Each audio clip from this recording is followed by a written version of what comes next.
Hello and welcome to Pensions in 10 with me, David Brooks, and my colleague Andy Knight-Stevens, who you can't see right now, but he'll be with us in a moment. He's having a few technical problems. But this week, Andy and I discuss the latest VAT announcement from HMRC, a raft of consultations and calls for feedback around sustainability, and then finally we just talk about the Dishonesty Unit being wound up at the Pensions Ombudsman.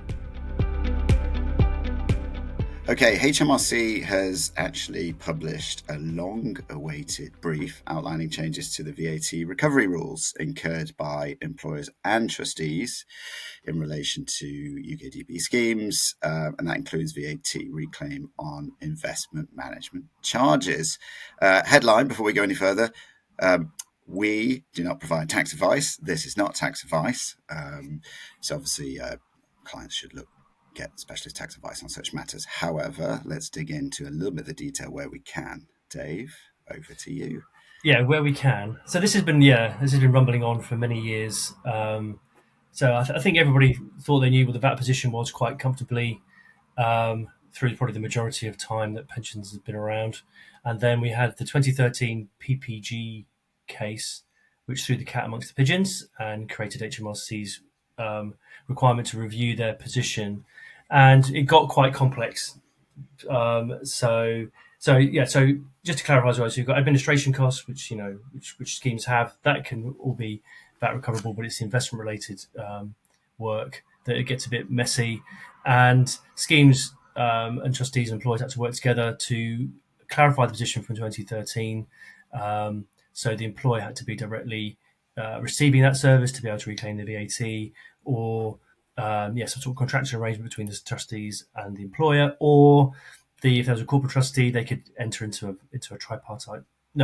VAT group, with the employer as well. So all quite messy and quite difficult. But from the 18th of June, it is now possible for employers to reclaim all investment-related costs. And so that's a simplification. There's also a 4-year look back, so I understand. Caveat.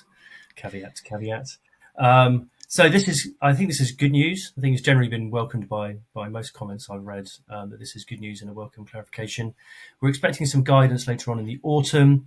I have also heard that guidance isn't going to be a long Bible length set of guidance. It might be a few examples, but pretty much, the HMRC feel like they've said what they need to say. There might be a little bit extra in the autumn just to clarify some certain scenarios where things get complex, because this is pensions and things always get a bit complicated around the edges. But yeah, so this is good news, and definitely, so if you're an employer listening and you've been unable to reclaim your input tax, then you should be able to from now on. So get some advice, not from Andy, not from myself, but from somebody else, and clarify your position to ensure you're being as efficient as you can with your tax position.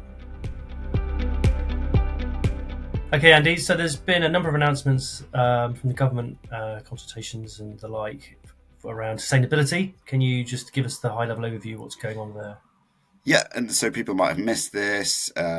These were snuck in last week, so there's quite a few recent government announcements on sustainability reporting, and they are sort of more wider in scope, various financial institutions, but also relevant in parts for UK pension schemes.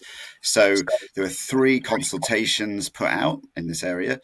Also, though, let's just dig into the 3 areas. So to summarise, number 1 is a review of the 2021 regulations in this area.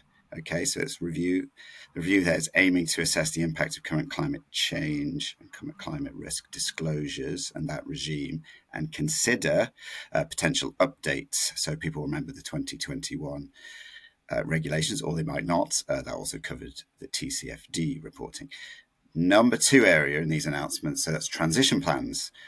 So government is exploring practicalities of mandating or possible mandating of credible transition plans for pension schemes. And that will talk about, alignment to 1.5 degree goal of the Paris Agreement and future-proofing businesses and various other institutions. Obviously, we might have already, I think it's pretty clear we've passed 1.5 degrees already, but there's the wider piece on transition plans in this consultation. And then there's the other one is expanding reporting scope to include climate adaptation. Everyone's focusing in on nature right now, so it's not just emissions. So There's lots in there, and there are 3 consultations out, and people might have missed it. So just dig in, have a Google, and look through that if you did miss it. Okay, Dave, and another piece this week, or from last week, I might add, is the Pensions Dishonesty Unit, and that becoming in wind down or going to wind down. Dave, any comments or thoughts on this? Yeah, I found this was quite disappointing. So this was set up in 2021, so through the Pensions Ombudsman, funding from the DWP, with a remit to go after cases of egregious scamming, effectively, and fraud of pension scheme members. I think it was always knew it would be temporary. But there was hopes that it would continue, and so there's some correspondence between DWP and the Ombudsman saying that that is ending. But my personal view is the Dishonesty Unit seems to have been a great success. They've looked over 12 different pension scheme arrangements, helped over 800 people. Millions and millions of pounds involved, and lots of fines. We've covered on previous Pensions in 10 some of those high profile cases where because the number of complaints going to the Ombudsman able to identify some quite terrible practices by people, effectively scamming people out of their pensions. I think one issue has been the recoverability hasn't been fantastic. So while there's been fines and orders to put people back in the position they were, but the perpetrators are able to get around this, put themselves into bankruptcy and avoid some of those penalties. But still, it felt like this was a really good way of highlighting to the industry what practices are out there. As a practitioner on the front line, it's helpful to us to know, get latest intelligence of what's going on around scams, what sort of things to look out for, what sort of things the criminals are using, because they're always adapting, they're always changing their methods to scam people.